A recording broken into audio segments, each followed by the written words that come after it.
Hello there, fellow summoners. Mad Dog HT here, and Eternity of Pain has been released today. This is May 11th, 2022. You can see I've already done one run on it. I've tried a couple of champs, and then I just went with Sentinel.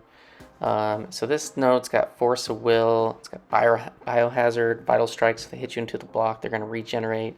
Bane, which is a big pain in the butt. And then it's got the Inflated Ego, where basically you can only do damage when he has 3 buffs. So he's got to have basically 3 Furies. And then it's got the extended duration stuff to extend both his Fury buffs and his debuffs. So if you got like an L2 on you and got Incinerates, then they would last longer. So you really got to be on the ball, one with the Bane here. And I'll be honest, I really hate Bane, and then you throw it in with the champ that, you can't stun, or if you block something, they regen a ton. It's quite annoying, and special 2 on Crossbones. I know it's pretty similar to Korg's L1, but for whatever reason, I just I'm just gonna try to stick to his special 1 as much as possible, and you just really got to get in a good flow. And to be honest, the AI has got to be working with you. Before this run, I tried, I think this was my 5th attempt with Sentinel. I had a semi-decent attempt, and then I had pretty much 3 quick fails, and I'll showcase those at the end, just because I'm not going to pretend like I'm going to go in and solo all these fights on the first attempt or anything like that. While it's possible, I make mistakes, so...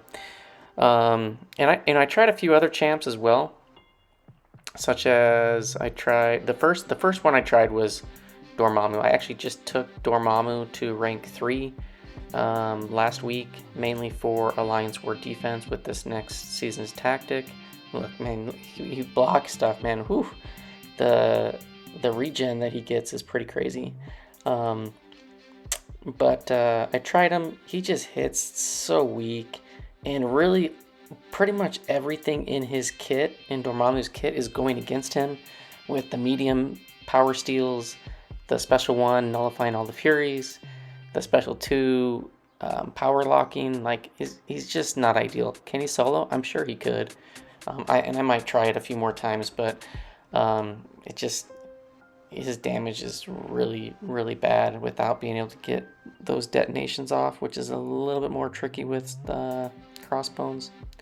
And then I tried a little bit of Warlock. I tried a little bit of Nimrod, and then I found out that Nimrod is a large champ, not an extra large, and I didn't realize that, which found it kind of interesting.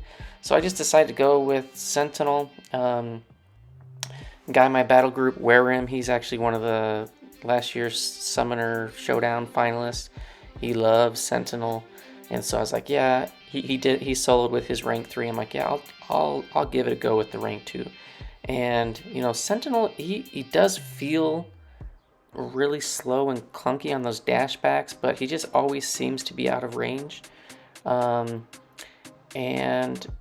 if there's one thing I would do different on this fight if I were to do it again, which I'm not, just because I completed the objective. I don't really care for posting like a perfect fight or anything like that. But you can see at the beginning of the fight, I did try to hit into the block a ton to build up analysis charges, and then I accidentally hit him. So before Bane starts triggering, you can just build up the analysis. Now, my Sentinel is unawakened, which makes this build up and everything a bit more tricky, and I probably could have thrown more hits into the block to get it built up, but it sometimes the flow is just not there, so and then with the Bane timer ticking, you just feel kind of pressured to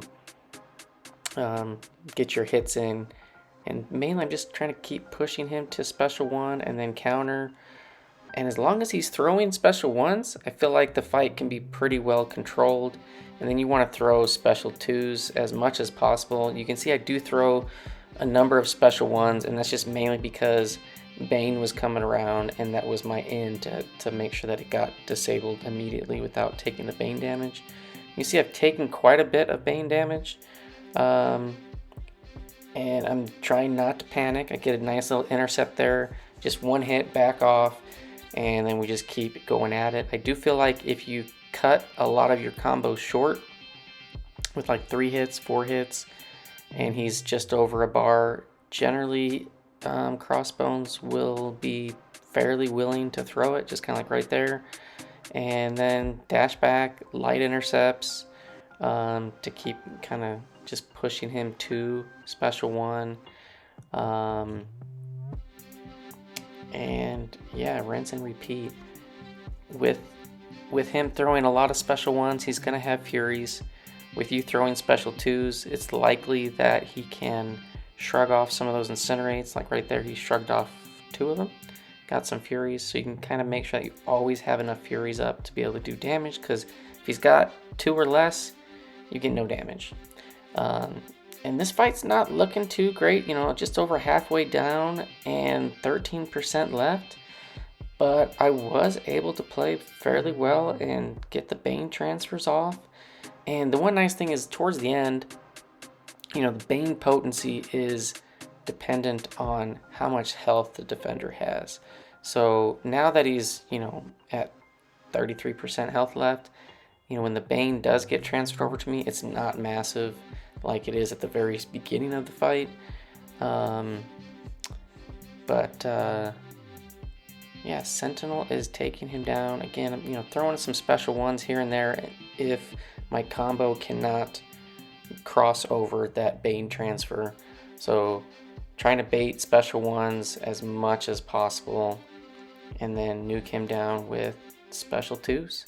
Special 2s can do a lot of damage. Those Incinerates, if they stick, can do some you know, decent damage. This 479 a tick times 3. It's pretty decent. Again, mine's only rank 2. I wish mine was Awakened, because it would have made the first part of the fight go faster if you weren't able to build up the analysis before you started triggering the Bane. But we're in a pretty decent flow. So we were at what, 14% at like 40. When he had 40, we're at 9% now, and we've only lost 1%. So we've had some pretty good Bane transfers. And again, the Bane it was only 120 a tick, so it's significantly less now. So having it tick for a little bit isn't all that bad.